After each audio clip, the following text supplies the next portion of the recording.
Bom dia a todo mundo. Olá, Larissa. Prazer em vê-la. Já soube que esteve lá em visita, Secretaria Municipal de Saúde. Que bom. Você aqui, os demais colegas estão entrando. Nós vamos dar aqueles 2 minutinhos a mais para a gente poder ter o maior número de pessoas aqui presentes para o nosso plenário. Tudo bem, Ricardo? Prazer em vê-lo.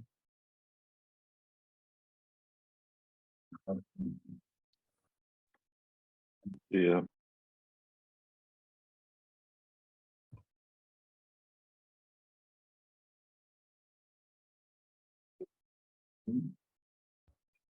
Bom dia, obrigado. Carlos, bem-vindo. Renata, Rosângela, todos que estão entrando, sejam muito bem-vindos. Fala, Nelson. Bom dia, Paulo.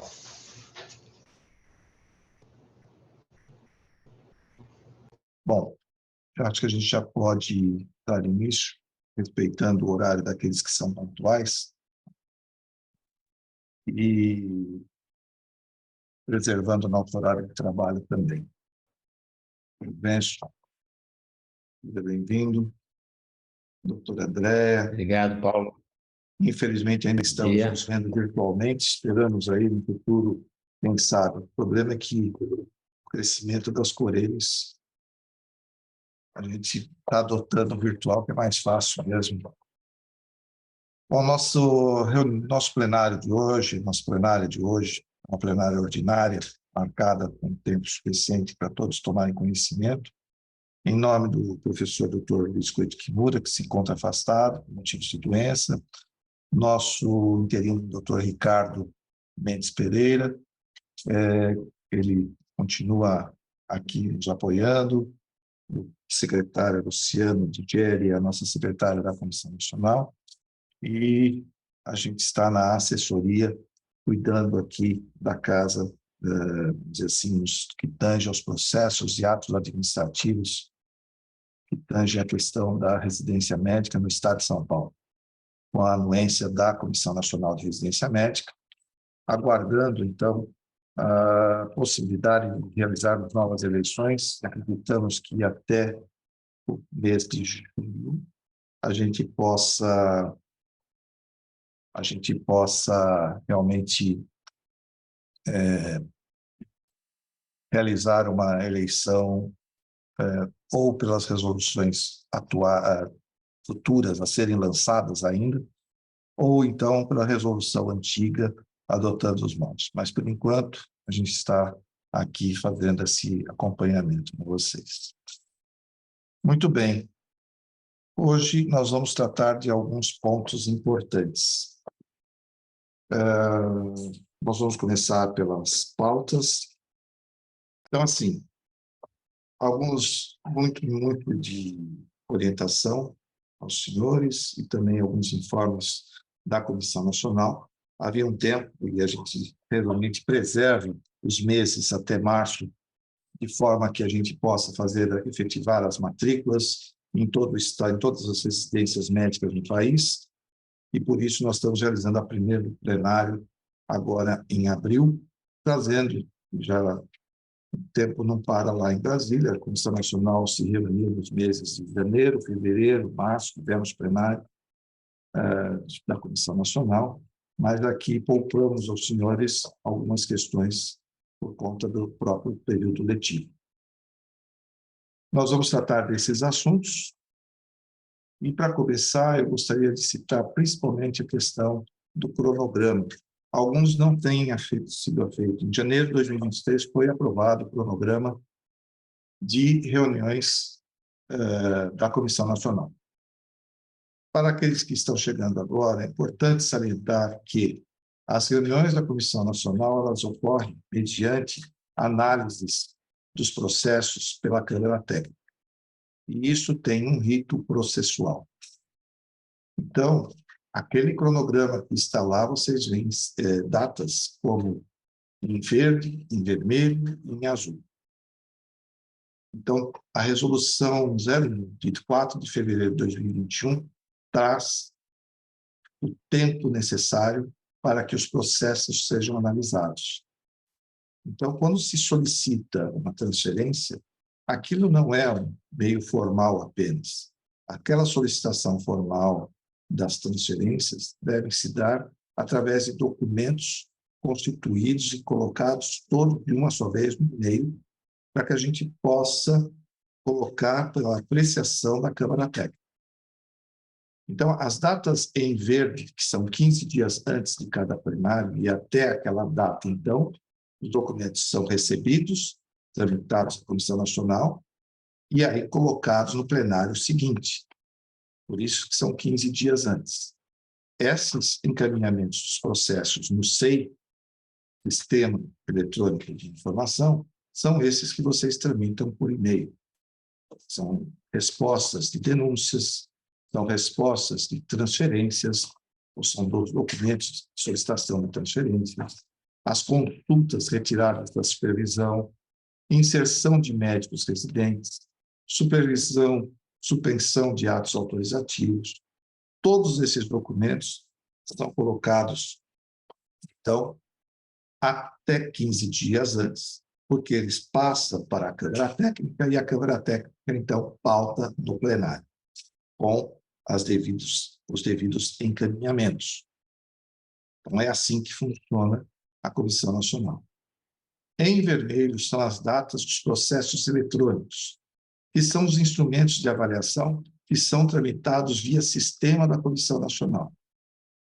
E esses, normalmente, os instrumentos de avaliação institucional do programa, quando vocês solicitam credenciamento provisório, recredenciamento de 5 anos, ou credenciamento de 5 anos, ou a recondução de credenciamento de 5 anos, é feita uma visita, é preenchido o instrumento de avaliação institucional do programa, e eles são encaminhados para a SEREM. A SEREM, então, entra no sistema da Comissão Nacional e tramita eletronicamente esses documentos. Num movimento que a própria SEREM São Paulo fez, esses documentos hoje são editáveis e para que mantenham um tamanho padrão. Então, vocês precisam realmente entender que não adianta pegar o documento, escanear ou tirar uma foto via celular que transforma ele num monstro de 5 megabytes. E, por melhor resolução que tenha, o sistema da Comissão Nacional não aceita.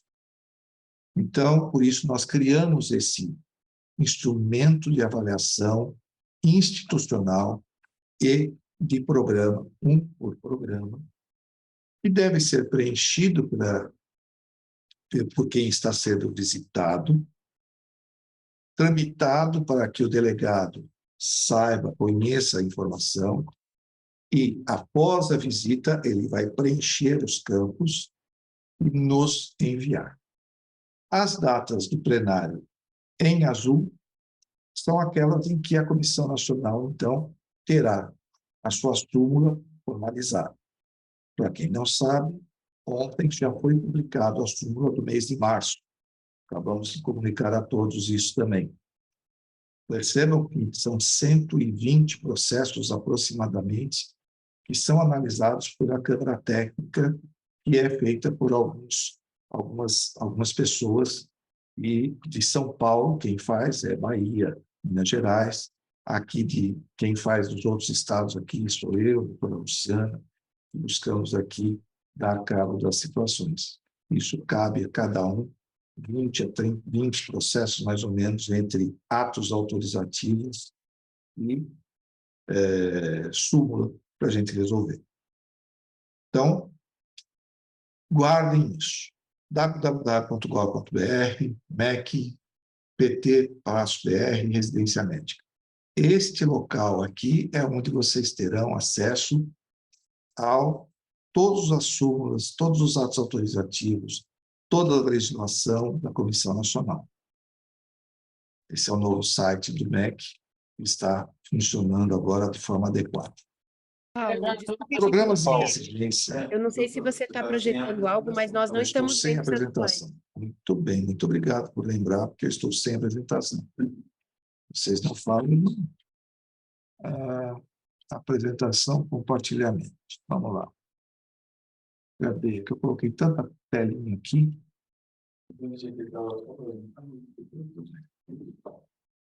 Ok.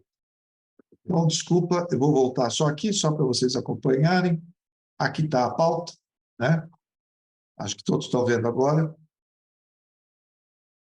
Aqui, então, já a primeira porção que nós falamos. Tudo isso vai ser colocado depois no portal da CNRM, que também voltou a funcionar.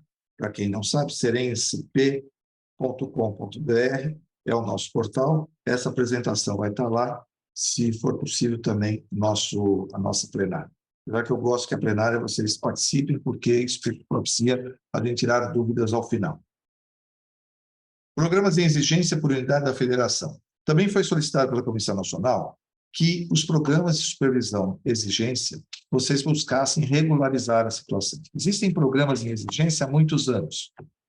Estão lá desde 2021, 2018, às vezes por motivo de falta de documentos.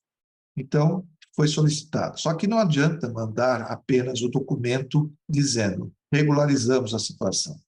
Tem que mandar a comprovação de que foi regularizado. Muitas instituições de supervisão e exigência entraram no momento que sofreram a visita pelo visitador, que, na hora que foi analisado pela Câmara Técnica, a Câmara Técnica, então, acha que está em desacordo.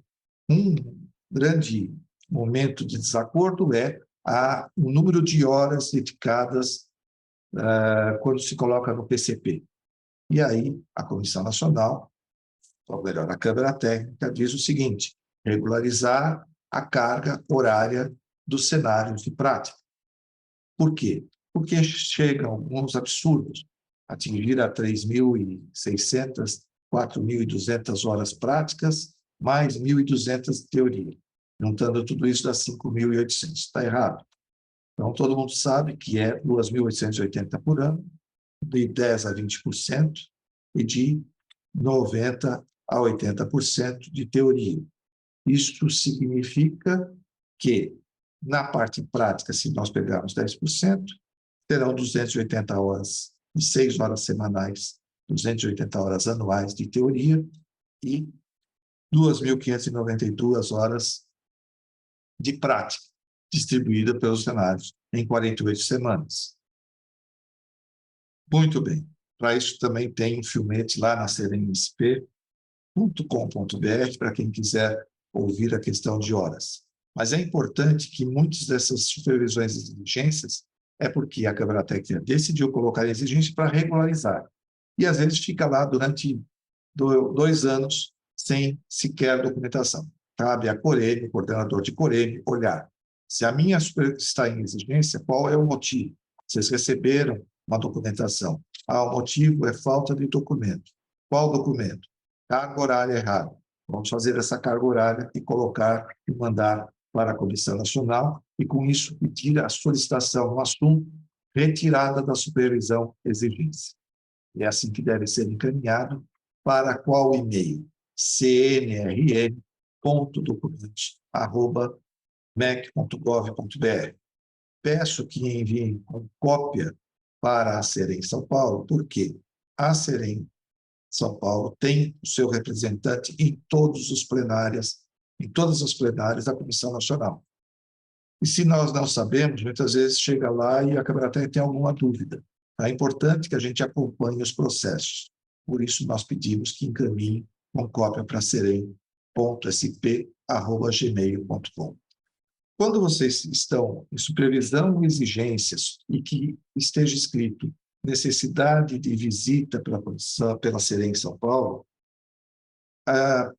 nós temos muitos programas no estado de São Paulo. Só de Coreme são 200, em média. Eu acredito que a gente tenha umas 200 Coremes. Portanto, é impossível a gente acompanhar todas. Se vocês não pedirem a visita para serem.sp@gmail.com, nós não temos como marcar. E essa visita, uma vez solicitada, temos colocado os delegados regionais para que executem essa visita. A gente tem buscado sempre dar essa orientação e os delegados têm os seus instrumentos de avaliação, ou a gente já tramita o instrumento de avaliação, e a partir daí o contato entre o delegado e a instituição que vai ser visitada. Lembro a todos que a instituição visitada é responsável pelo transporte, pela alimentação, pelas necessidades do visitador. Sabemos que isso está na resolução e as pessoas precisam entender. Se o colega quer ir de carro, ok, ele pode ir de carro, mas o lugar para estacionar tem que ser financiado pela instituição que está sendo visitada. Então, esses cuidados com a equipe visitadora é importante. Muita atenção ao cronograma que nós já conversamos ali atrás. Data limite de encaminhamento dos documentos, 15 dias antes do plenário da Comissão Nacional. Ok? Próximo slide. Está difícil. Aqui voltou. Agora precisa voltar. Muito bem, o SIS-TNR está aberto de 1º de abril a 15 de junho, como todos os anos. Portanto, qual é o objetivo de se abrir nesses 45 dias? É que os PCPs desatualizados e antigos, eles sejam atualizados. Se você tem um PCP de 2018 e está pedindo visita, credenciamento para recondução, esse PCP já está desatualizado. Eu vou fazer uma visita quando você tem que fazer já uma recondução. Com certeza, preceptores já estão desatualizados, carga horária já está desatualizada, com certeza não foi obedecida a matriz de competência daquele programa. Então, por favor, este é o período, de 1º de abril a 15 de junho, que peça a suspensão do PCP antigo e coloque o novo atualizado. Né? Por isso que a gente tem inúmeras reuniões, a gente vem falando, mantenha os seus PCPs em cópia, para que vocês possam efetivamente ter o seu PCP rapidamente pronto para ser colocado. É difícil, é trabalhoso, todos nós sabemos disso. Todos os quadrinhos têm que estar verdes. E algumas instituições estão com os quadrinhos verdes, pasme, esquece de apontar o último botão, chama-se tramitação. E aí fica lá em instrução processual. E depois manda um e-mail pedindo visita. Não tem como visitar alguém que esteja em instrução processual. Eu só posso visitar a instituição que tenha com o seu PCP atualizado, adequado, e que esteja lá. Ah, mas o meu PCP é de 2021. Eu já fiz com a matriz de competência. Ok, esse ainda está válido. Eu estou falando daqueles mais antigos. Eu considero antigo aquilo que está há mais de 3 anos. Então, já estamos considerando essa proporção. Uma vez que esteja lá, pediu a visita, avisa a Serem e nós vamos programar com os delegados regionais. Também foi solicitado os documentos para visitas que sejam atualizados, como está aqui. Então, o PCP atualizado com a carga horária, o instrumento de avaliação institucional, o programa tem que ser editável, a gente já falou isso. Tamanho superior a 2 GB, eu não consigo tramitar. Preenchimento dos instrumentos deve ser pela instituição solicitante e a tramitação pelo responsável pela avaliação institucional. Quem avalia, que fez as suas anotações, que fez a sua recomendação, é quem vai tramitar para a Serem por um e-mail específico, que não é a serem.sp@gmail. É um outro e-mail que os delegados que o grupo tem quando faz a visita. Todo mundo soube, em fevereiro de 2023, teve um edital da Secretaria de Gestão do Trabalho, Ensino e Serviço, do Ministério da Saúde. O Ministério da Saúde, para quem não sabe, é quem provê a bolsa do Ministério da Saúde, SIG Residência. Volto a afirmar a todos. MEC só financia estruturas, instituições federais. No caso de São Paulo, São Carlos e Unifesp. O Ministério da Saúde prover bolsas a todas as demais instituições que concorrem a um edital. Excepcionalmente, no ano de 2023, decorrência de não ter sido publicado a tempo o edital do SIG Residência, Ministério da Saúde, no ano de 2022, estava em orçamento do programa 963 bolsas do Ministério da Saúde e foi publicado, então, um edital extemporaneamente, agora no mês de março. Algumas instituições correram atrás dessa bolsa, são programas bem determinados, são aqueles que têm atos autorizativos a partir de 2021, programas com vagas novas e não ocupadas, e a partir de atos autorizativos a partir de 2021. Então, não é para todo mundo. É exclusivamente para esses programas que puderam concorrer a um edital, essas vagas, junto ao Ministério da Saúde. Quer dizer que, uma vez que eu concorri, eu vou ganhar? Não, você está concorrendo. O Estado de São Paulo é o 23º colocado na posição em termos de estruturas. Pode ser que seja agraciados algumas vagas para São Paulo, certo? Dessas 963 para o país. Mas não quer dizer absolutamente nada. Este edital, pela premência que o Ministério da Saúde tem, uma vez que está com orçamento programa para 2023, eles precisam realmente gastar esse dinheiro este ano, precisam colocar este ano. E aí pediram, excepcionalmente, ao Ministério da Educação, que pudesse iniciar no dia 1º de julho de 2023 a entrada de novos residentes que venham a fazer a seleção pública. Muito bem. Isso foi autorizado pelo MEC, então, seguindo um cronograma instituído pelo MEC, e as instituições no país que se propuseram, estão dentro desse quadro do edital. Peço que vocês vejam o edital, né? Quem se interessar, agora não tem mais tempo, já foi, mas o edital foi publicizado, inclusive pela CELEM em São Paulo, mandamos este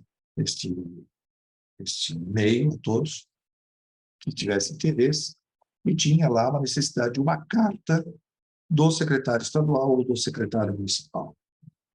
Algumas instituições, acho que 7 no total, pediram esta carta, tentamos providenciar a tempo, junto ao secretário estadual, e encaminhamos de forma devida, ainda que em prazo um pouco alargado, mas eu acho que não será isso que evitará o fato de terem a concorrência. Só um instantinho.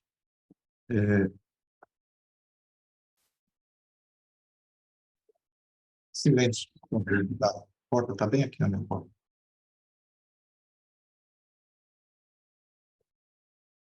Acho que tem que pedir lá.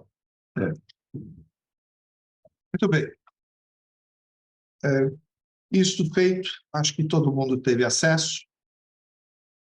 Também, então, foi dito já essa questão, a data de inserção dos novos residentes se dará entre 1º de julho a agosto de 2023, foi uma determinação, então a residência para essa turma iniciará dia 1º de julho de 2023, excepcionalmente. Isto é válido somente para agora, para essas instituições que concorreram a esse edital e que poderão fazer esse programa, e terminará em julho do ano que terminar o programa. A Comissão Nacional deixa claro que o limite para inscrição, para inclusão, será de 300 residentes. Ou seja, a gente vê aí, há uma possibilidade que vai ser feito tudo isso pela comissão, pela CGRS, ou seja, pelo MEC.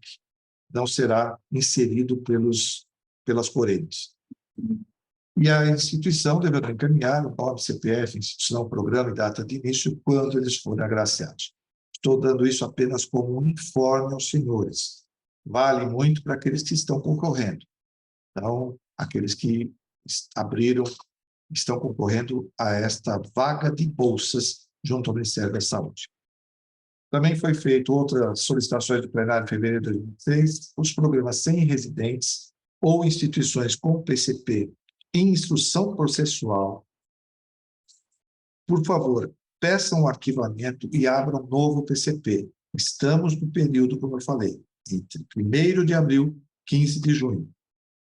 Então, você está lá com o seu PCP em instrução processual. Não recebeu visita. A instrução processual não gerou visita nenhuma. Provavelmente esse PCP está lá há muito tempo.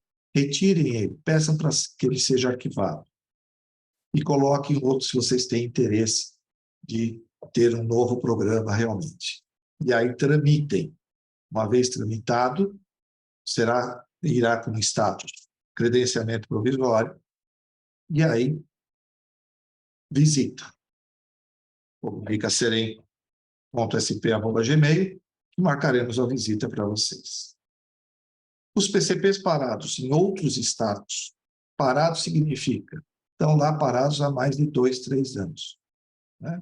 É importante que vocês tenham esse intencionado mesmo. Mas eu estou pedindo apenas o credenciamento, meu programa está vigente. Mas o meu PCP é de 2016. Está desatualizado. Apaguem esse PCP, peçam um arquivamento desse PCP de 2016 e coloquem o novo de 2023. Essa é a solicitação da Comissão Nacional da CGRS. Ok? Doutor Paulo. Outra obrigação de algumas instituições que têm essas áreas de atuação, que passaram a ser 2 anos. Cirurgia bariátrica, eletrofisiologia, medicina esportiva, medicina paliativa e neurofisiologia. Algumas instituições estão com o PCP de 1 ano só. Precisam trocar o PCP e colocar o de 2 anos. Aproveite a oportunidade, 1º de abril a 15 de junho, senão, para o ano que vem, não vai ter. Então, esta oportunidade já mudou o nosso sistema, já está para 2 anos, o PCP precisa ser atualizado. Chama a atenção de algumas instituições, que eu me lembro assim de cabeça, o FESP, USP, tem outras, Unesp. Atenção com esses programas. Eu tive que mandar para todos, porque são muitas, e aí a gente fica sem poder separar o joio do trigo aí. Mas aqueles que estão lá, é só entrar lá no sistema, olha, eu estou aqui com 1 ano. É o momento de fazer o programa de 2 anos, PCP de 2 anos. Bom, tivemos em março de 2023... Oi? Se era medicina esportiva, lá estava 2, então é 3 anos agora. Essa questão, para vocês observarem, está me chamando a atenção aqui, nas CFM 2023-33 e 2023 do CFM, tem lá essas modificações. Parece que a medicina esportiva passou para 3 anos. Então, tem que mudar. Se o PCP era de 2 anos, passou para 3 anos. Tem que olhar a CFM. Obrigado, Isabel, pelo alerta. Então, é assim, se mudou, está lá equivocadamente, está errado o PCP, precisa alterar o PCP. Ok? Em março de 2023, eu peço muita atenção de todos. O ato autorizativo, ou melhor, todo o processo institucional de plenário, ela ocorre, e é óbvio que a gente tenta passar o quanto antes essas notícias e dados. Porém, se o plenário aconteceu agora em março, só terá validade todo o assunto tratado lá no mês de abril, após a aprovação da ata, né? Mas há um problema, principalmente no mês de março, em que algumas solicitações de afastamento de IR1 por motivos de doenças e tudo mais teriam que ser chamados outros residentes até o dia 30, 31. Muito bem. Apesar disso, isso não quer dizer que as coisas serão automáticas. Se vocês foram autorizados a chamar o residente seguinte até o dia 31, ele não será matriculado e será já... Tudo vai acontecer no mesmo momento do março. E isso deverá passar em plenária de abril e o residente só será inserido no mês de maio. É muito importante que vocês atenham aos ritos processuais. Isso é uma cobrança da própria secretária, a doutora Viviane, da Comissão Nacional de Residência Médica. Então, apesar de toda a premência de que vocês querem resolver logo o problema do residente, para que o residente comece a receber logo também, tem um problema de bolsa, ele só pode receber a partir do momento que ele esteja matriculado. Então, primeiro tem que estar no sistema da Comissão Nacional matriculado. Depois, ele passará a receber bolsa, se autorizado for pelo plenário da Comissão Nacional. Por isso que a súmula tem que sair até o 5º dia após o plenário. Este mês cumpriram com a promessa. Saiu dia 4, foi ontem. Certo? Agora, quem vai matricular o novo residente tem que entender. Ele pode até começar a sua residência, mas a matrícula será autorizada pela Comissão Nacional em plenário de abril. Os documentos deverão ser encaminhados. Até quando?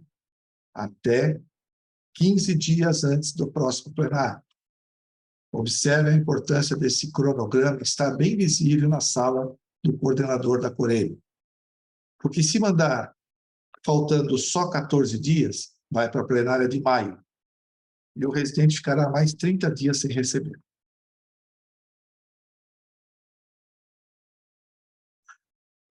Isso eu posso garantir que será feito na Secretaria Estadual da Saúde. E acredito que no Ministério da Saúde tenha que ter essa mesma logística. Porque nós não podemos pagar alguém que não esteja efetivamente matriculado.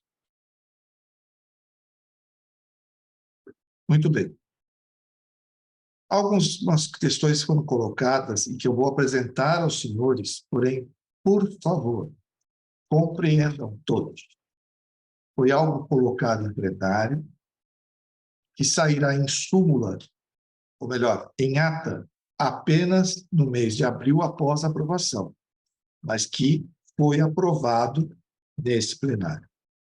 A partir de 2024, será feita uma resolução, sairá, para que todos fiquem bem claros desde já. O programa de pré-requisito em área cirúrgica básica, que antigamente teria 5 anos para a pessoa prestar a sua especialidade, porque ele não é um especialista, ele só fez o programa de área cirúrgica básica, 2 anos, ele não terá mais esse tempo. Se ele quiser prestar cirurgia plástica ou programa de pré-requisito em área cirúrgica básica daqui 20 anos, ele poderá, porque ele vai ter esse certificado de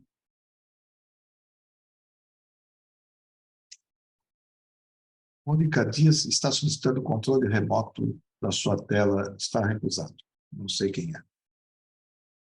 Então, ele poderá fazer a qualquer momento. Está claro?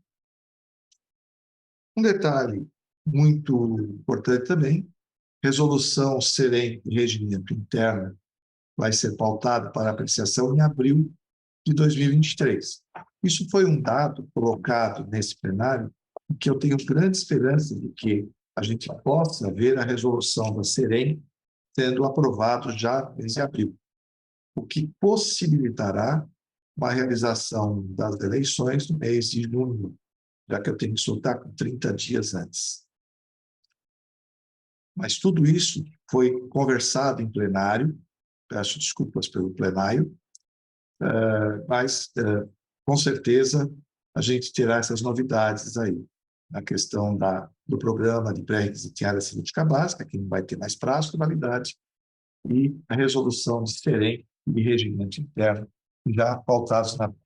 Foi publicado também, todos devem ter recebido, a Estratégia Nacional de Formação de Especialistas para a Saúde, no âmbito do programa Mais Médicos.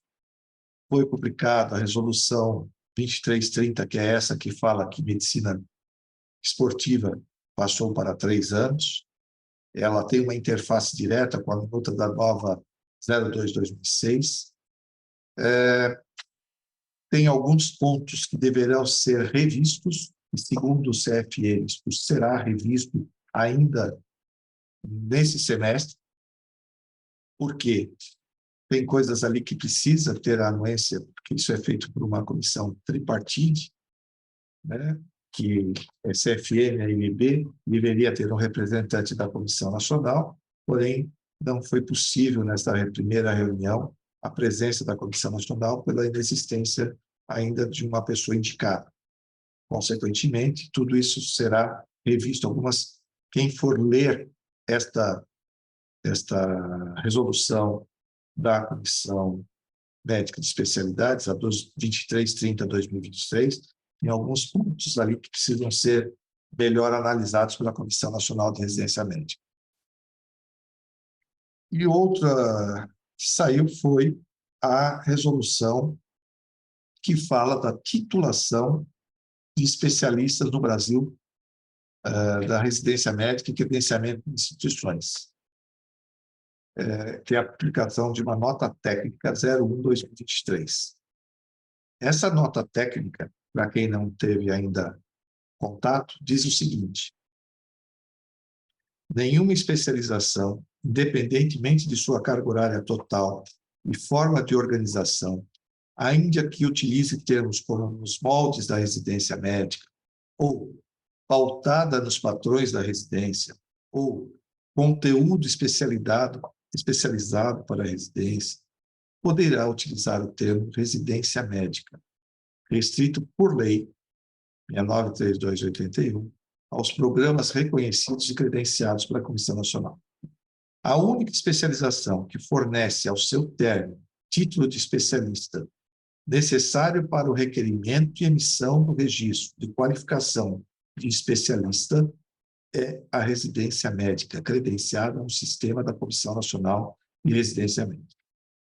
Atualmente, serão reconhecidos como pré-requisito para cumprimento de um programa de residência médica as formações certificadas como residência médica pela Comissão Nacional de Residência Médica, independentemente de sua organização e projeto pedagógico. Esta foi a nota técnica assinada pela CESU e, a partir de agora, do que a gente puder tratar em termos de Comissão Estadual de Residência Médica, nós estamos abertos para conversar.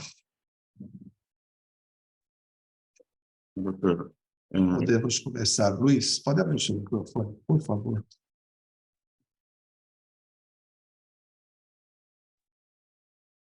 Cristiane está perguntando se todas as vagas que foram contempladas... Acho que você não está falando.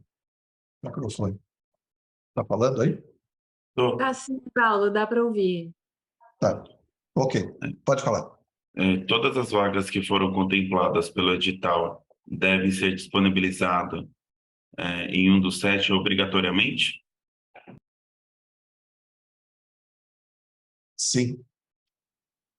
Acho que isso fica muito claro, né? Se você tem, você pode colocar, a menos que você solicite à Comissão Nacional a redução do número de vagas. Então, temos uma instituição com 100 vagas de medicina de família e comunidade. Certo? Nos últimos anos, provavelmente entraram 6, 7. Será que compensa? Não é melhor solicitar esse descredenciamento? Essa é a posição que a gente tem. Não sei se vocês estão me ouvindo, o microfone está, tá? Então, é uma questão de de vocês analisarem e deverão colocar todas as que vocês têm financiamento. Mas também temos que levar em consideração que a Comissão Nacional está buscando equacionar, porque é muito difícil a gente colocar, olha, nós temos 7.000 vagas de residência médica e são preenchidas apenas 4.600 vagas. Muitas dessas vagas até têm financiamento, mas não têm cobertura. Ou muitas das vagas solicitadas não têm financiamento para serem colocadas. Então, isso gera um número falso. Em termos de gestão, isso é muito ruim, né? Então, se eu pedir 10 vagas, eu tenho que ter 10 bolsas. Se eu tenho só 7, é óbvio que eu só vou ofertar 7.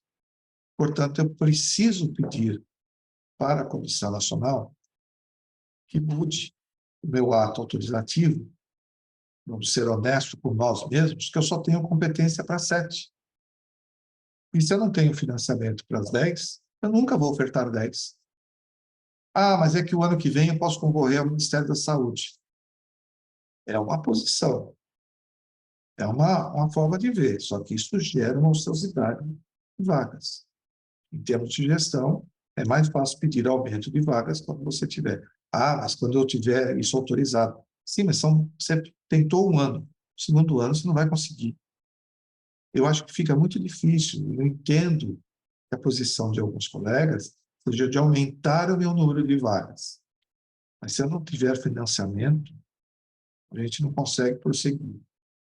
Eu sempre discuto quem veio primeiro, o ovo ou a galinha. Eu não sei. Até hoje, é uma dúvida que eu tenho desde a infância. Eu vou continuar com essa dúvida, uma vez que o Ministério da Saúde exige que haja o credenciamento para que eu concorra às bolsas. E o Ministério da Educação exige que eu tenha um documento que garanta as bolsas. Aí passa o primeiro ano, a Secretaria Estadual não forneceu a bolsa, porque não está no orçamento do programa. E aí aquelas bolsas ficam sem ser ofertadas. Portanto, por isso que tem uma ordem também, junto da resolução da Comissão Nacional, que diz 2 anos consecutivos sem médicos residentes atuando, aquele programa deve ser fechado. Talvez a gente tenha que encarar também. Se não foram ofertados por 2 anos consecutivos aquelas vagas, também deverão ser canceladas as vagas. Fala, doutor Juvencio. Paulo, só uma Bom coisa. dia. Oi. Algumas pessoas estão pedindo para apresentar o início dos slides de novo para ver os sites porque perderam. Só reforçar o site da Serem São Paulo para que vai estar disponibilizado depois da reunião. Tá certo. Tá certo. Ao final, a gente pode até repasso os slides aqui para a gente poder... Mas, com certeza, tudo vai estar na seremsp.com.br, site que foi reativado no mês de março, né? Porque ele ficou um tempo aí sem ter aí nós conseguimos aqui reativar, tá bom? Diga, Junésio. Bom dia, Paulo. Bom dia a todos. Bom dia. Queria fazer só 2 comentários rápidos. O primeiro, que eu acho que é grande fator positivo, foi o fato dos residentes que fizeram pré-requisito de cirurgia poderem utilizar esse pré-requisito para prestar especialidades por tempo, em tese, indefinido. Isso é uma grande coisa, porque criava uma grande discussão sobre isso, e os meninos que fizeram 2 anos acabavam sendo inviabilizados de poder prestar pré-requisito. Acho que esse foi um grande ponto. O outro a Comissão Nacional fez uma coisa interessante, né? Ela mostrou que existe uma lei que diz que residência médica é residência médica, e só pode ser considerado especialista quem fez residência médica ou foi pela sociedade de especialidade. Então, isso é bom ressaltar, porque as pessoas estavam esquecendo, achando que os cursos de especialização, cursos disso, daquilo, principalmente em área de dermatologia, valeria para a especialidade, e não vale. Acho que esse apesar de existir a lei para isso, né, uma lei que não foi revogada, acho que foi importante chamar a atenção de todo mundo. Obrigado. Essa nota técnica, realmente, eu acho assim, é redundante, mas era necessário, né?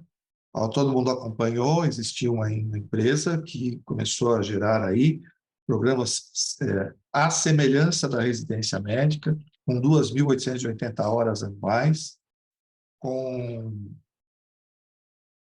o especializando pagaria R$ 4.200 para poder fazer o curso de especialização por 3 anos, com a garantia de receber 15, com isso ele teria 11 no bolso.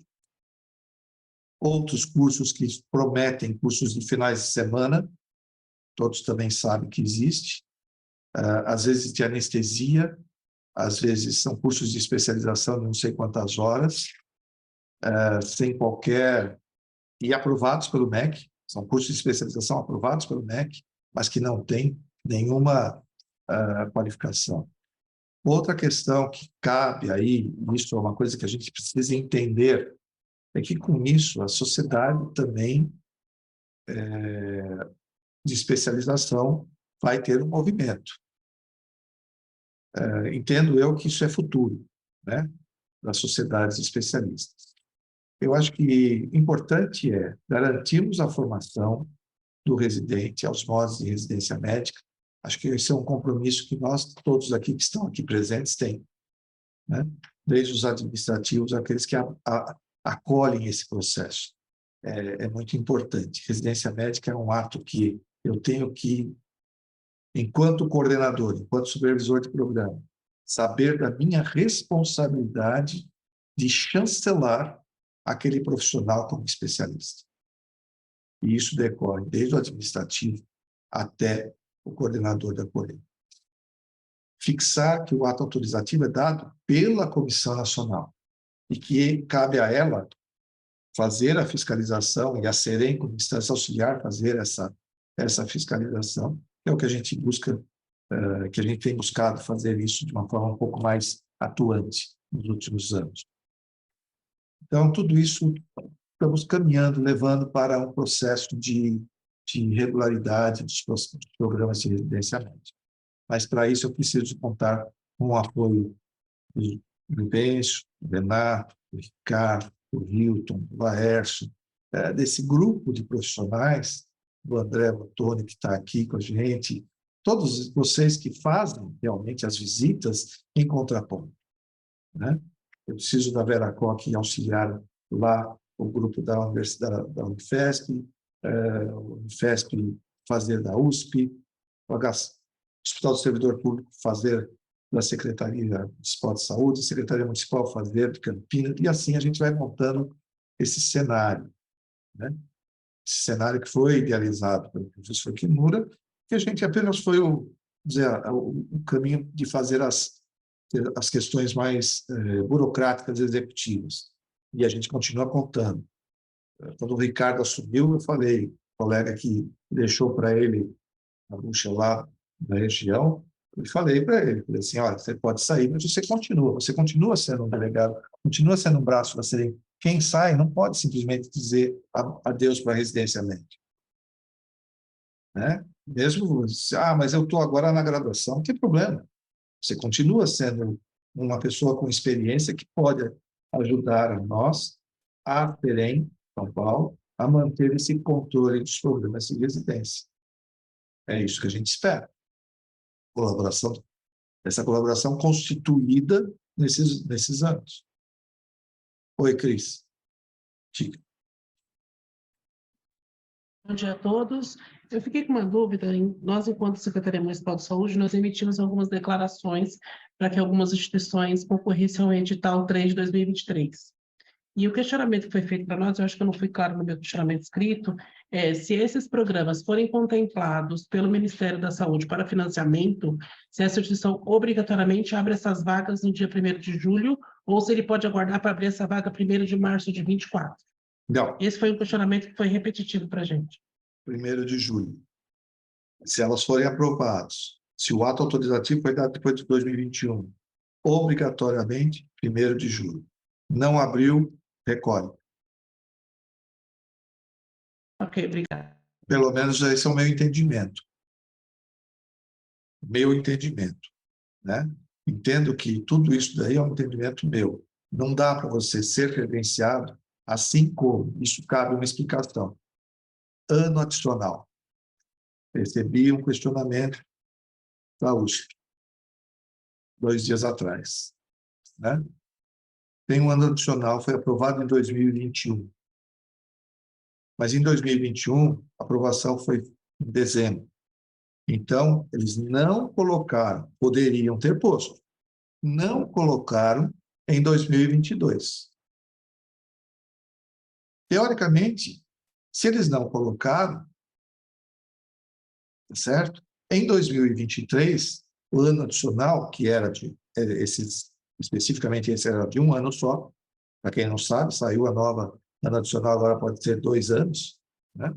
Também, então, anos adicionais, mas no caso, o ano adicional de um ano, a passado um ano, eles teriam que pedir o quê?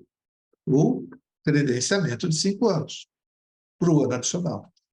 Como ela ficou vazia por uma opção, se ela pedir o credenciamento de 5 anos, a Câmara Técnica vai olhar, mas não entrou nenhum residente. Como é que você vai dar um credenciamento de 5 anos para um ano adicional de 1 ano que não foi nem testado? Sequer eu tenho um residente para saber se foi bom ou foi ruim. Então, eu vou negar este credenciamento de 5 anos. Então, qual que é a... Não colocou? Não coloquei. Eu tenho que colocar um PCP provisório, credenciamento provisório e colocar. O administrativo e a prática, elas podem. Posso abrir vamos dizer assim, vamos deixar barato, então, o primeiro ano não teve ninguém, no segundo ano não entrou ninguém. E eu vou pedir, se pedir, vai ser negado.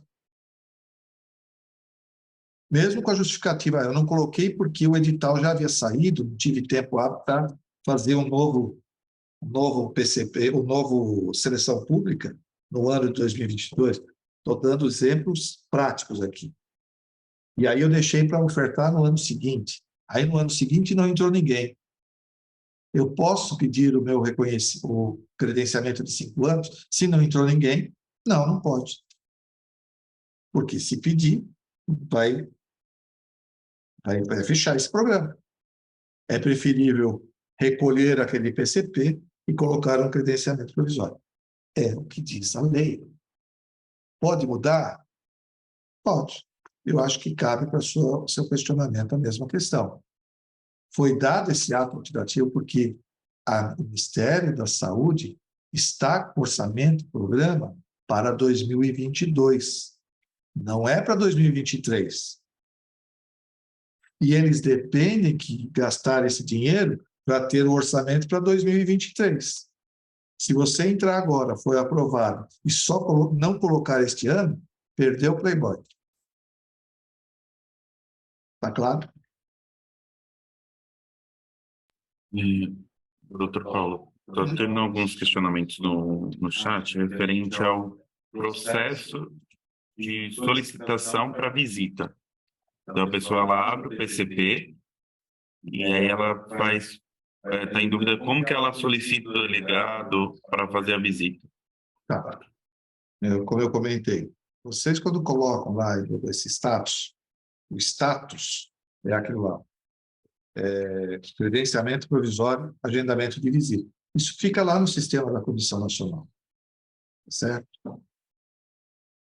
Se vocês estão credenciamento provisório, vocês vão ter que mandar um e-mail também para serem.sp@gmail.com, serem.sp@gmail.com, falando assim, olha, meu programa está solicitando visita de credenciamento provisório. E aí nós vamos, então, colocar esse pessoal em contato.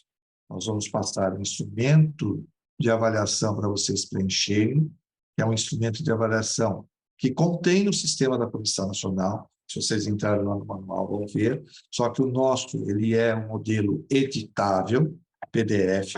Então, pedimos. E por que é feito isso? Porque a tecnologia avançou tanto que se eu fizer um escaneamento pelo meu celular, eu vou escanear tipo uma foto de 5 GB. E isso não consegue tramitar. pessoal consiga tramitar até 2 GB.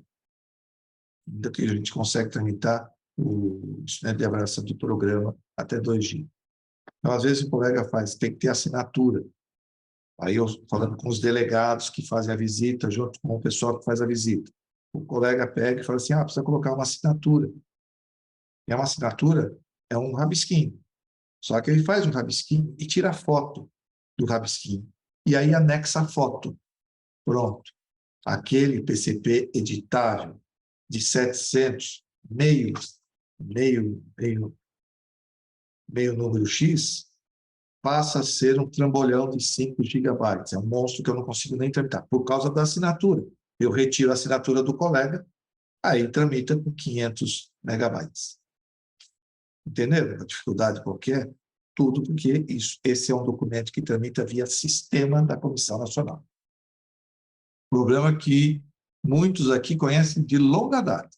Renato, né? Todo mundo que já trabalhou aí com o sistema da Comissão Nacional sabe o que é a grande dificuldade. Certo? Então, é muito bonita. A fotografia fica bem nítida da assinatura, só que não tramita. Não vai. Então, o que tem que fazer? Aí, a partir do momento que pediu a visita, o que a gente tem feito esse trabalho de encaminhar para o delegado vai entrar em contato com vocês vão preencher o instrumento, vão tramitar o documento do instrumento para o delegado, ele vai receber, vai marcar a visita com vocês. Credenciamento provisório, que são as primeiras, e aumento de vagas, as visitas continuam sendo presenciais. Recredenciamento. Credenciamento de 5 anos, as visitas podem ser online. Ainda é possível. Ok? É isso. Tem uma outra dúvida, que é sobre mudança de CNPJ. A instituição mudou de CNPJ. O que ela deve fazer junto à Comissão Nacional? Uma vez que já mudou, então, se essa instituição ela já foi autorizada, essa alteração já foi aprovada lá, tem que pegar os residentes e colocar para o outro CNPJ. Essa transferência de residentes é uma segunda etapa. A primeira etapa solicitou a mudança de CNPJ, sofreu visita, foi autorizada a mudança de CNPJ, foi para a Câmara Técnica aprovou, passou em plenário, ok. Credenciamento provisório, PCP de credenciamento provisório com todos os programas, e a partir dali, uma vez aprovado, saiu em súmula, eu pego uma planilha com o nome dos residentes, R1, R2, R3, se eles tiverem, e vai mandar para cnrm.documentos, contando a historinha. Nós éramos CNPJ tal, mudamos para o CNPJ Y, e agora os nossos já fomos aprovados na súmula do mês tal, e os nossos residentes precisam ser migrados. Quem vai fazer essa migração será lá a CGRS, será a Comissão Nacional. Por que eu peço para vocês explicarem? Porque muita gente faz assim, pega a planilha, segue o jogo. Gente, nós temos hoje 14 mil residentes no país, 15 mil residentes no país.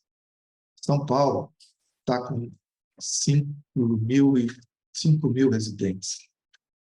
Só São Paulo. Se eu tenho dificuldade de receber telefonemas, e por isso eu não recebo telefonemas de vocês, eu peço a gentileza da compreensão, procurem usar o e-mail serem.sp, e eu tenho assim procurado responder quem manda, responder a todos os e-mails, tento atualizar essa caixa todos os dias, dando respostas. Mas telefone é impossível. Primeiro que o celular é meu, né? Segundo que não tenho condições de atender todo mundo por telefone. Claro, numa emergência eu até entendo, mas questionamentos eu não respondo pelo WhatsApp. Parece até ser antipático da minha parte, sabe? Mas é que o WhatsApp ainda não é um documento oficial. E se eu responder algum problema no meu e-mail, ok, vou ser cobrado por isso. Todos nós podemos errar, certo? Mas é importante, no WhatsApp é complicado. Doutor, tem duas perguntas aqui que são a mesma, que fala sobre a pessoa já mandou e-mail para a Serem com os credenciamentos, está aguardando o delegado. O que elas fazem? Manda o e-mail novamente? Quem é você? Não é o Singer Brasil, mas Não. quem é? Uma é a Rosângela de São Cristóvão, que pediu pediatria e mastologia. São Cristóvão, pediatria e mastologia. Luciana está aí comigo. E É de São Paulo. É. São Paulo. E a outra é a Melissa. Ela não fala qual programa. Melissa de onde? Ela não se identifica. Aí fica difícil. Não tenho medo, gente. A gente não morde. A gente só quer ajudar. Então, assim, me fala qual que é. São Cristóvão, eu vou ver.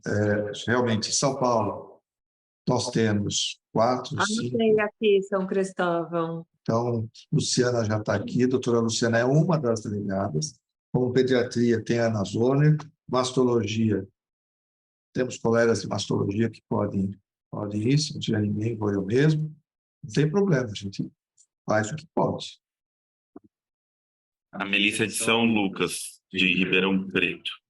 São Lucas de Ribeirão Preto está com o doutor Hilton Hicks. Se ele não respondeu, o que eu tenho que fazer? Chamá-lo e falar, doutor Hilton, precisamos da sua ajuda. Ah, mas eu não sou mais, passou para doutoras outras. Ok, mas ele continua sendo o nosso fermentinho, né? Todos nós podemos ser fermento desse processo. Então, vou lá e já chamei, todos os e-mails que foram mandados, demandei para ele. Como ele é o delegado da região, eu acho que eu sair daqui de São Paulo vai ficar um pouquinho caro para São Lucas, mas tudo bem.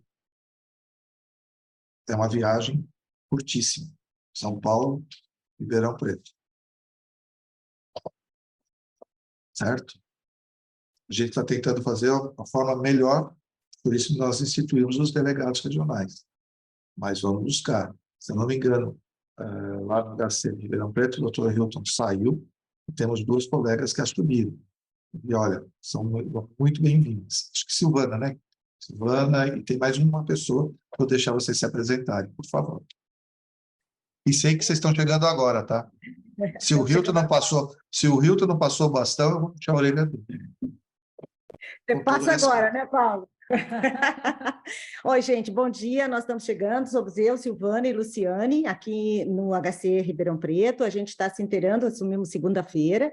E eu não sei se eu já posso colocar a nossa dúvida, Paulo, que não tem um pouco a ver com isso, mas a gente saiu agora mesmo de uma reunião com o jurídico. Eu não sei se isso já foi falado, mas nós temos hoje 50 processos de médicos residentes a respeito do auxílio moradia. Então, eles entraram na justiça e estão recebendo. E aí, a gente queria saber se já tem algum posicionamento a respeito desse pagamento, se a gente deve comunicar a SES, se a gente deve comunicar ao Ministério da Saúde, como que a gente vai fazer, porque a previsão é não ter dinheiro para pagar a partir de setembro, porque nós já estamos adiantando as cotas que vêm pela Secretaria, pela SES. Então, eu não sei se isso já foi passado previamente pelo Hilton, acho que não, e se a Serem tem alguma posição já a respeito disso. Em relação às colegas, Márcia e Melise, vai ser um prazer a gente conversar com vocês, e nós temos uma reunião com o Hilton já essa semana ainda, para se inteirar de tudo isso, dos outros programas que existem aqui com a gente, tá?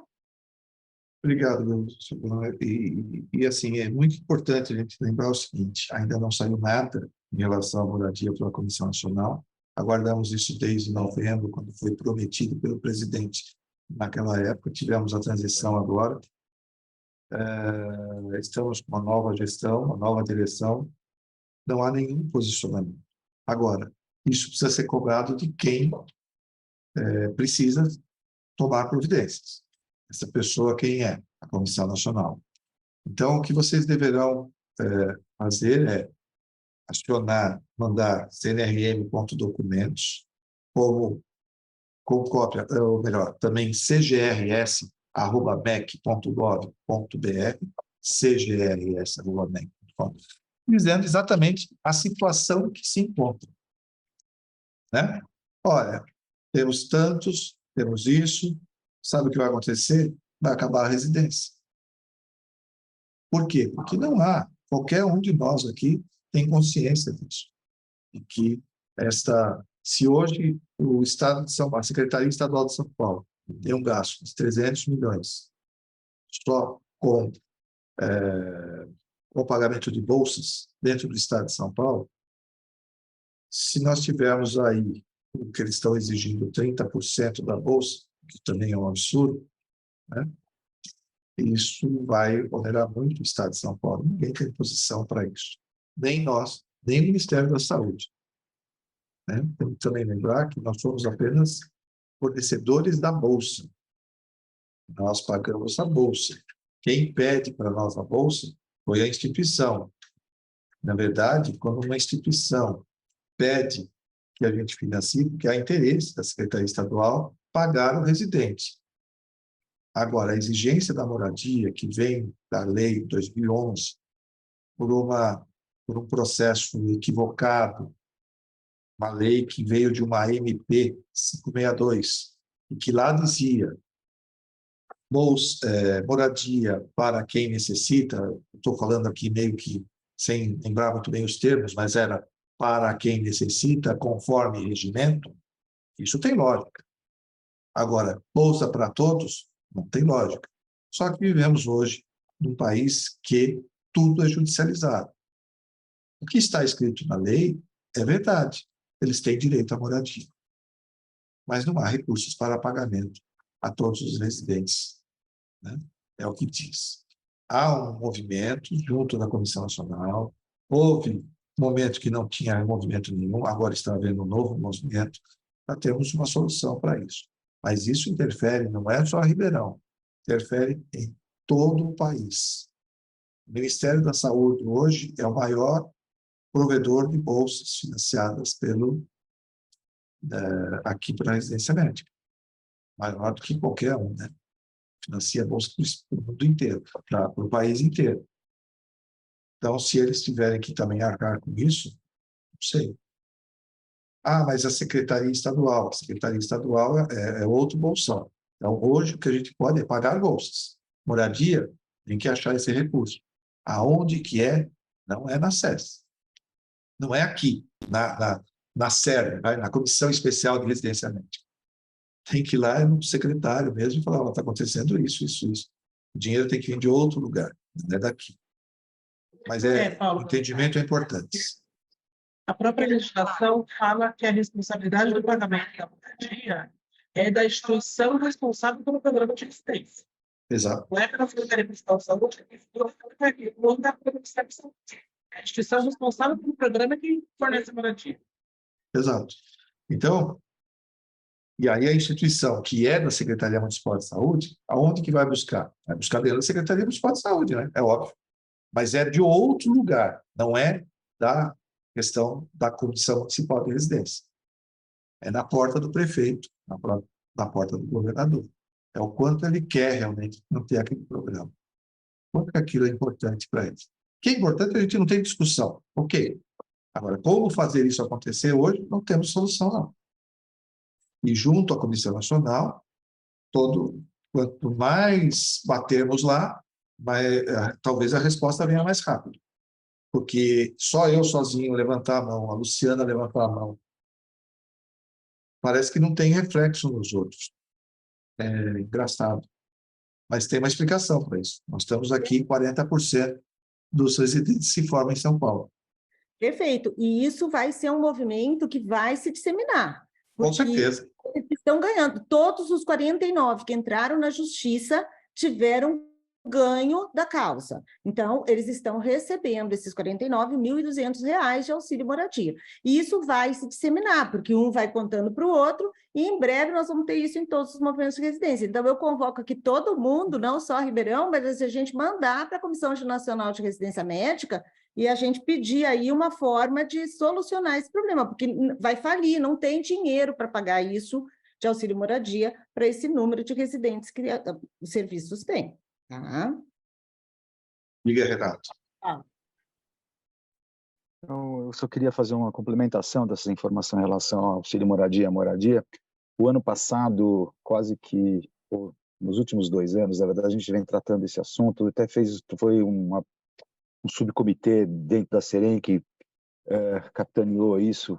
Tivemos algumas reuniões justamente para atender 2 questões que são apartadas. A primeira, a que diz respeito aos processos que são pregressos, em que os residentes que até 5 anos de deixado o programa de residência médica entram com ação solicitando o acesso a esse auxílio moradia pregresso. E um segundo ponto era aquilo que seria feito dali para frente. A lei, como o Paulo comentou, ela é clara, é moradia, ponto. E isso eu tive a oportunidade de entrar em alguns debates pessoalmente não, virtualmente, da própria Associação Nacional de Residência Médica, junto com alguns advogados que orientavam os residentes a como executar seus pleitos. E ali foi colocado de maneira bastante clara por esses advogados, até interessante, até a forma como eles pensam em relação ao assunto, dizendo que a única instituição que fica isenta de ter que bancar auxílio moradia, ou que teria chance de ter que pagar esse auxílio moradia, é aquela que oferece moradia. E esse aqui é o ponto-chave. Então, a sugestão que nós utilizamos aqui no nosso programa de residência médica foi ter algum tipo de oportunidade de oferecimento para os residentes de algo semelhante a uma moradia. Obviamente, isso não atende os 240 residentes que estão em curso, em atividade, e entra naquela questão daquilo que é necessário e aquilo que atinge a oportunidade do indivíduo que precisa, de fato, de uma moradia. Isso parece que é o lógico, mas, mais uma vez, parafraseando o Paulo, o que está acontecendo de judicialização no ensino é uma coisa que se assemelha ao que vem acontecendo de judicialização da saúde. E, infelizmente, nós lidamos com esses 2 assuntos, saúde e ensino.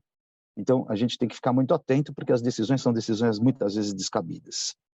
Mas que isso vem acontecendo e, sistematicamente, a gente vem vendo, acompanhando casos que, em algumas instâncias, são pagas, em outras instâncias não são pagas. Então, existem esses 2 tipos de conduta dos diferentes tribunais e diferentes entendimentos jurídicos. Então, se vocês têm algum tipo de número de processos nesse sentido, existem colegas que já tiveram recusa, o que é bom, né? Recusa desse pagamento desse auxílio moradia, o que quebra um pouco a dinâmica, dizendo que todo mundo merece e todo mundo vai ter. Só isso que eu quero falar. Isso é um assunto que vem caminhando já há algum tempo, tá? Não é de hoje não, viu, Silvana? Renato, essa sua frase é muito importante, porque assim, é o que acontece aqui, que eu tenho brigado aqui. Às vezes você recebe um recurso em que dá tutela para aquela pessoa que está no mandado de segurança. Vocês imaginam aqui, a Secretaria Estadual da Saúde tem uma procuradoria, não tem um advogado ao lado. Pedir para a procuradoria se preocupar em abrir uma ação contrária àquela pessoa que está desrespeitando um edital de seleção pública, certo? E aí eu recebo assim, às vezes, e falo assim, mas será que precisa? Não é melhor ele entrar e deixar uma coisa quieta? Não, eu estou brigando com a procuradoria, falando assim, não dá mais para a gente ficar nesse... Está tudo certo, vai que vai. Porque senão nós vamos perder tudo. Tudo que foi construído vai ser perdido. Né? Primeiro, esse detalhe que você colocou, e é muito importante ressaltar, o que diz é ofertar moradia. Não é pagar moradia. Porque o que eles querem, sempre foi essa a nossa discussão, o que eles querem é que seja pago. Na hora que você fala assim, eu te dou a moradia ali na esquina, ou a 30 quilômetros aí eles não querem. Ou nas condições que você quer, com entrada e saída. A própria Universidade de São Paulo tem moradia para 1.000. Quantos residentes tem lá? Nem todos querem ficar lá. Porque tem entrada, saída, tem condições que não podem acontecer, e a gente sabe como é que funciona. Né? Quem já foi visitar lá, você conhece a situação. E é o mesmo processo que eu recomendo. Então, os advogados precisam estar atentos e serem iniciados por quem tem essa parte, e o entendimento. Muitas vezes o advogado também não conhece, não sabe nem que existe a Comissão Nacional, que é lá que tem que bater o processo, não é na instituição, apesar que diz a Cristiane, é a instituição que fornece a residência, tá? Mas não é quem está custeando a residência. E são caixinhas diferentes do processo. Mas, enfim, fica a dica também para elas. E sejam bem-vindas. Tá? Eu acho que a gente precisa de gente nova, precisamos de... quanto mais gente nova tivermos aqui, e por isso temos aí informativos, cursos que são feitos pelo PROAD, que é o Ministério da Saúde, em parcerias com instituições. Vocês fiquem atentos, porque é importante saber que existe uma Comissão Nacional, saber do que é feita a Comissão Nacional, por quem constitui a Comissão Nacional, saber que a Comissão Nacional foi instituída, na verdade, graças à presença dos residentes, né? Os residentes que fizeram esse movimento para constituir a Comissão Nacional, que hoje tem 42 anos que está aí, e que a gente precisa ter pessoas novas entrando e se aproximando deste mundo. Por isso que eu digo que a gente não pode ficar sentado em cima do que a gente conhece, a gente precisa continuar falando e trocando ideias. Esse é um lugar para isso. Laércio.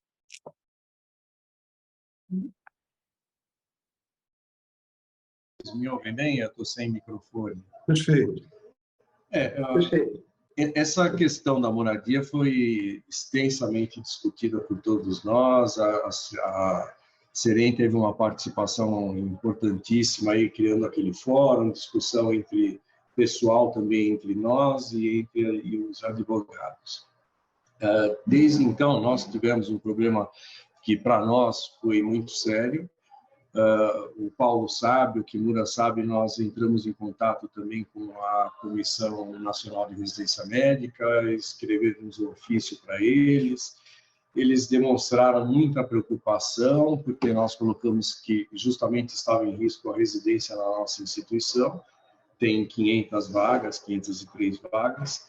Eles demonstraram muita preocupação com isso, queriam melhores explicações, por sugestão, até em conversa com o Kimura, por sugestão dele, ele iria também conosco, nos acompanhar, nós nos dispusemos a estar lá na Comissão Nacional, em algum fórum, um escritório, plenário, em qualquer lugar que eles quisessem discutir o assunto.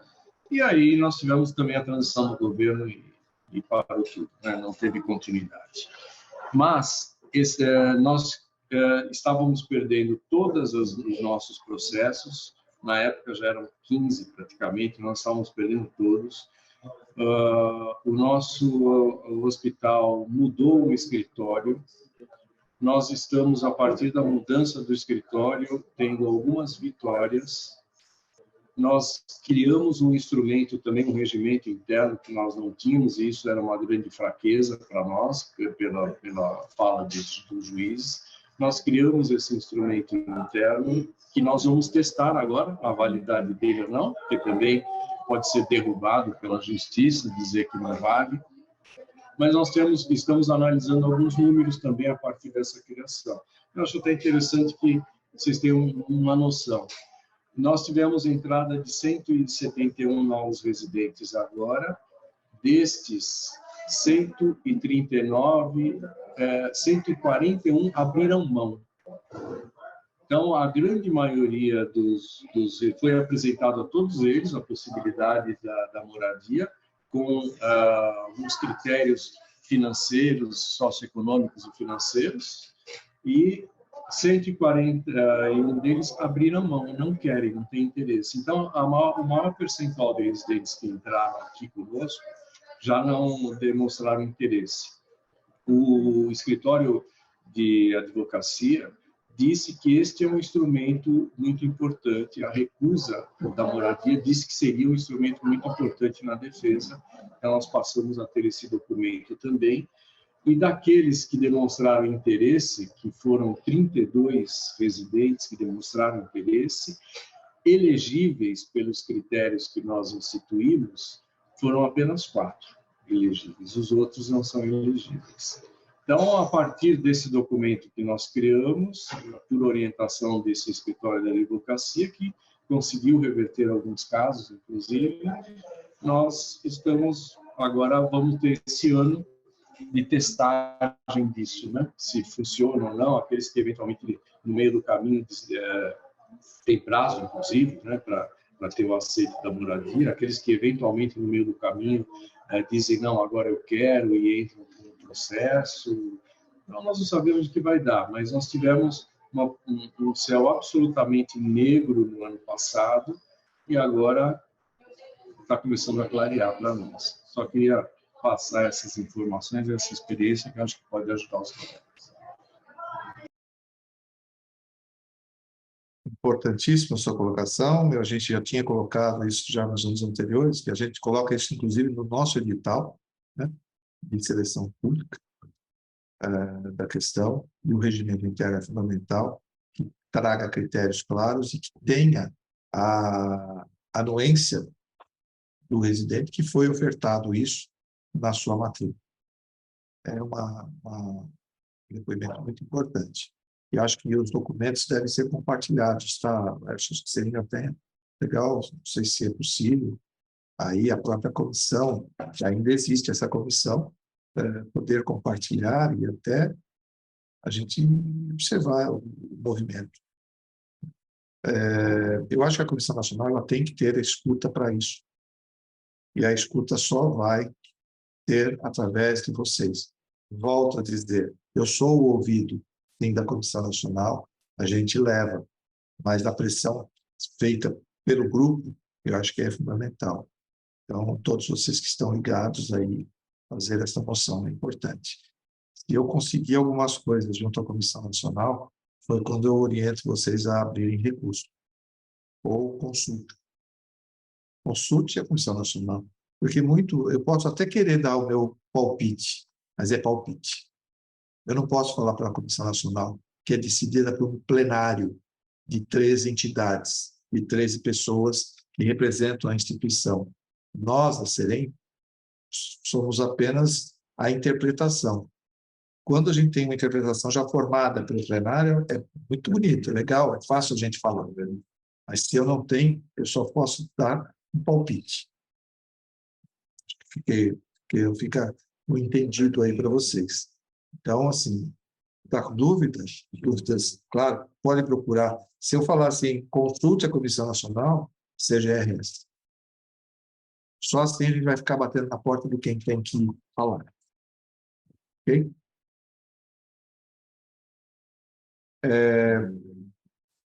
A Faculdade de Medicina da USP, não sei se a doutora Vera, quem está aí. Sou eu, gente, sou eu. É que eu entrei com o perfil da FEFEC. Então, não sei se vocês estão me ouvindo direito. Estamos. Então, obrigada. Bom dia a todos.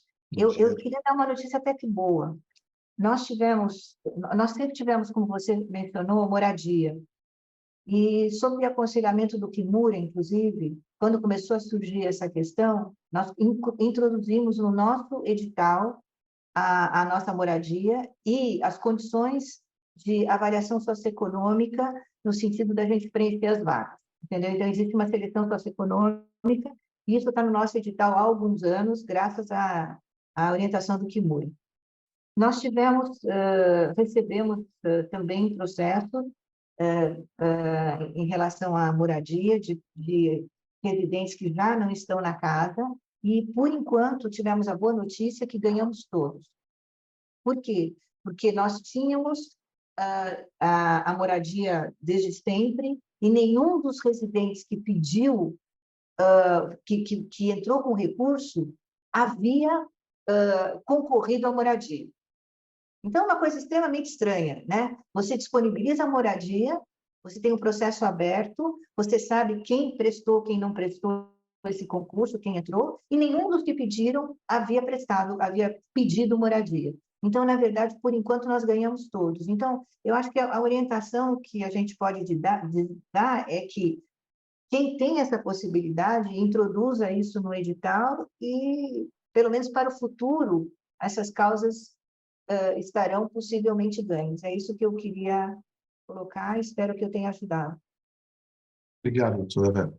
Importante também a gente frisar que essa é a intencionalidade, né? Deixar claro, quer dizer, quando a gente contratualiza, é uma das questões que a gente sempre coloca, quando a gente contratualiza antes, é tudo mais fácil.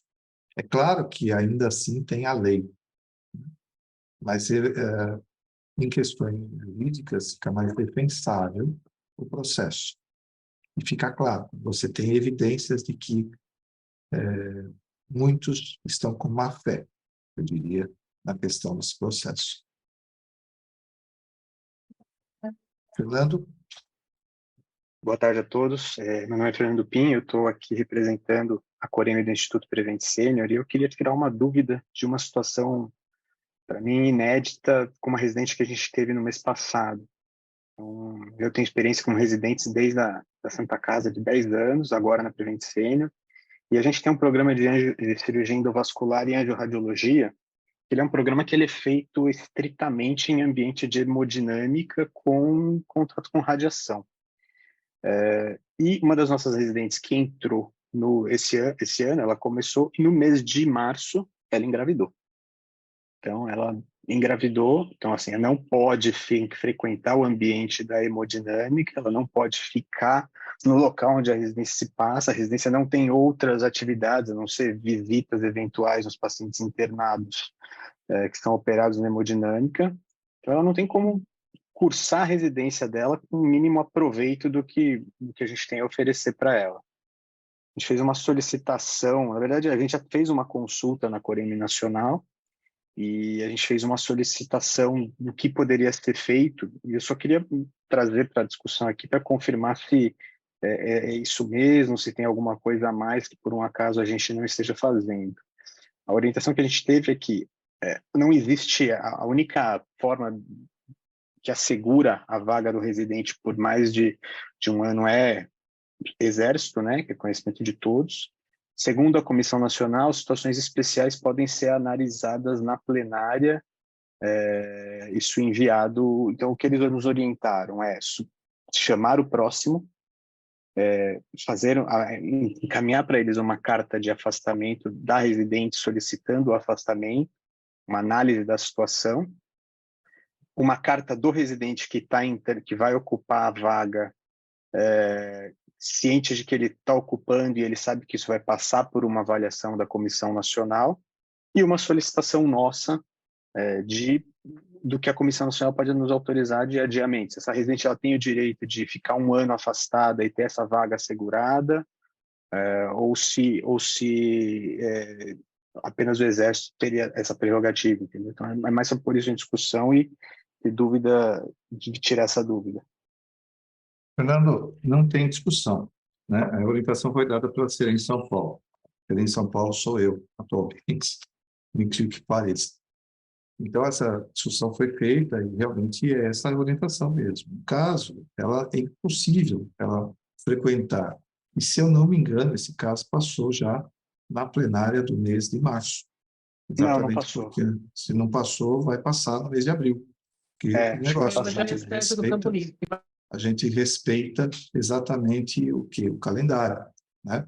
E o que vai acontecer se você pegar essa súmula do mês de março, você vai ver que tem 3 colegas aí com doenças graves, uma até já está voltando, e realmente, pela resolução da Comissão Nacional, não existe trancamento de vaga. O trancamento é feito por Exército. E por enquanto. Eu diria até por enquanto. Na nova resolução de 17, fala, 17 de 22, fala que a reserva agora vai ser só para obrigatórios. Obrigatórios. Exato. Então já está mudando, né? Então, se você pegar a resolução 17 vai ser só para obrigatórios, não traz mais a obrigatoriedade para aqueles que, eu vou lá para o Exército, ganho meu soldo e com isso eu faço minha residência posterior. Existe até uma discussão se não deveriam, na verdade, esperar ele voltar da residência para ser um especialista. Mas vamos passar que a resolução 17 já fala isso, somente os convocados. Certo? Em relação ao trancamento, especificamente, gestante, ela é realmente um cuidado especial, porque a gente tem que preservar o binômio materno-fetal. E se nós vamos pensar em binômio materno-fetal, e ela vai começar a sua residência num programa de anestesia, um programa de clínica médica, COVID, programas. Bom, trabalhar no hospital é insalubre, quem não sabe disso, né? Então, se ela vai começar o seu programa de residência e ela está grávida, eu posso propor para ela e pedir, porque isso foi uma abertura dada e feita porque é importante. Ela vai ter 6 meses da vida dela que ela não vai poder fazer a residência e depois mais 4 meses de licença maternidade. Certo? Ela já perdeu o ano inteiro. Então, que tal se a gente propor para ela? Mas aí é que eu falo para vocês. Está na legislação? Não está na legislação, mas está na lógica. Binômio materno-fetal e é facilmente. Só que eu tenho que conversar com essa pessoa, explicar para ela o momento que ela vive. Porque, pasmem, né? Apesar de ser obrigatório a licença maternidade, tem gente que não quer ter licença maternidade e quer voltar com 15 dias. E eu não posso permitir que isso aconteça. Mesmo que ela queira, você não deve trazer ela de volta. Mesmo que ela queira, você não deve colocar ela na residência. Você deve proibir a entrada dela.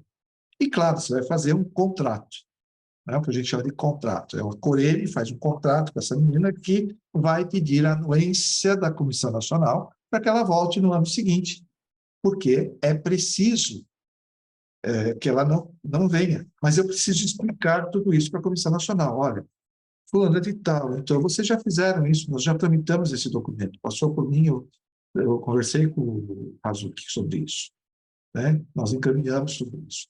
Mas se você pegar na de março, tem 3 casos semelhantes a isso. Uma da Santa Casa, um processo, um problema de um garoto, outro processo da USP e da cirurgia do aparelho digestivo. Quer dizer, comprovadamente, eles têm problemas e não são gestantes. É um garoto, é outro problemas de oncologia. A Comissão Nacional está aberta a isso nesse momento, ela está aberta e tem aprovado 3 casos que foram aprovados. Por isso que eu comuniquei previamente aos colegas, até antes, porque nós estávamos no dia 30 e acabou. Se eu não chamar, também eu vou ficar com a vaga, eu vou tirar o cara e vou ficar sem chamar o outro rapaz que está em segundo lugar. Então, só que a gente precisa entender, os processos administrativos, os atos, precisam ser respeitados. Uma plenária só termina nas 19 horas do dia que está para terminar. Então, nada deve ser feito nesse movimento. Teoricamente, tinha que ter aguardado, só que eu sabia da premência do colega, da doutora Vera, em chamar o segundo candidato. A premência da outra instituição em chamar o outro candidato. Mas a gente não pode fazer movimentos. A gente tem que saber, chama, põe o garoto lá e depois vai cadastrar esse garoto, porque eu vou precisar desligar essa pessoa, depois eu vou colocar uma pessoa no lugar dela. Isso vai acontecer com a sua também. Né? E foi essa orientação dada para o Hazuki, que chamasse a outra pessoa, que já colocasse, mas que conversasse com essa que não vai começar, que nós vamos trancar. E no ano seguinte, eu tiro uma vaga. Eu tiro uma vaga sua. Tá? Você tem 2 vagas, uma vaga, esta menina vai voltar. E ela vai ter que fazer o mesmo processo do serviço militar. Ela vai ter que falar, dia 31 de julho, eu volto, eu vou assumir. Porque se ela falar, se ela não der resposta para você, esta sua vaga serão 2 no ano que vem, e ela perdeu a vaga. que ela também pode decidir, porque agora eu vou cuidar do meu filho. Um direito que ela tem. Certo? Então, existem movimentos que está bem claro para a gente tem buscado informar isso realmente às Coremes, e a USP pode falar, foi exatamente a orientação dada, conseguimos desse jeito. Agora, e depois? Agora que conseguiu, ok, eu consegui tirar um e chamar o outro. Mas agora eu preciso fazer a inscrição desse. Agora que saiu a súmula, está oficial. Assim como para a Unital. Agora que está oficial, que a súmula saiu, eles têm 8 vagas de cirurgia geral. Não tem mais 6. Porque nós conseguimos que o plenário, lá, os 13 eminências, concordassem que realmente ela tem direito a 8 vagas. Não tem direito a 6 vagas como estava.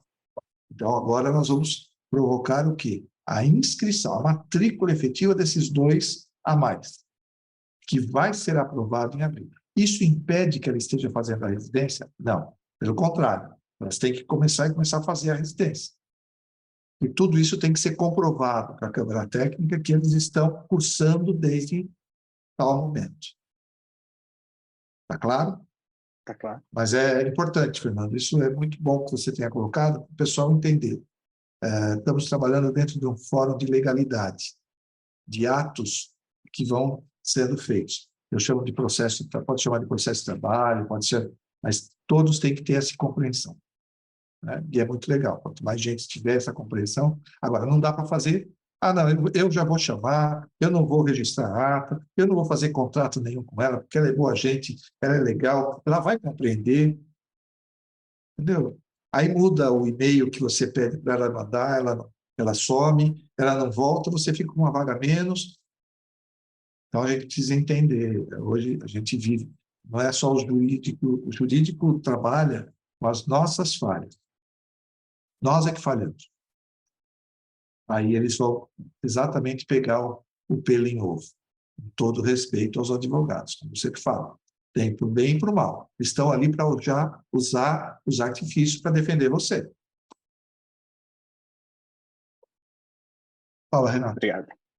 Eu só queria fazer acho que na verdade uma provocação para essa turma que está aqui hoje, ouvindo isso e vendo que está tendo cada vez mais estímulos por parte de ações judiciais contra essas coisas, e fazendo um vínculo com aquilo que você acabou de comentar, que tem uma resolução que determina que para o próximo processo seletivo só poderá ser reservada a vaga para quem tem trancamento militar, né? E o trancamento só pode acontecer para aqueles que são alistados obrigatoriamente, que foram convocados, são os convocados.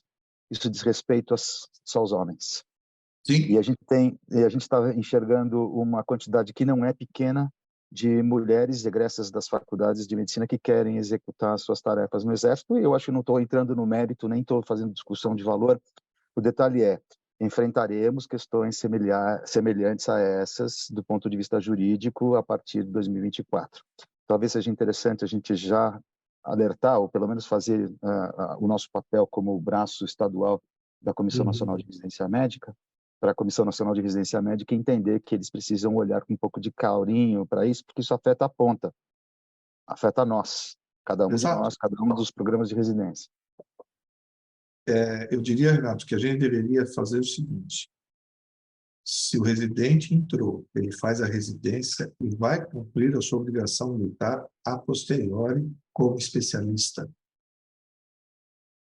Eu acho que é isso que deveria ser, somente para os convocados, somente para os convocados. Você vai ver que é diminuto, o número vai cair assustadoramente, o número de pessoas que vão pedir serviço militar.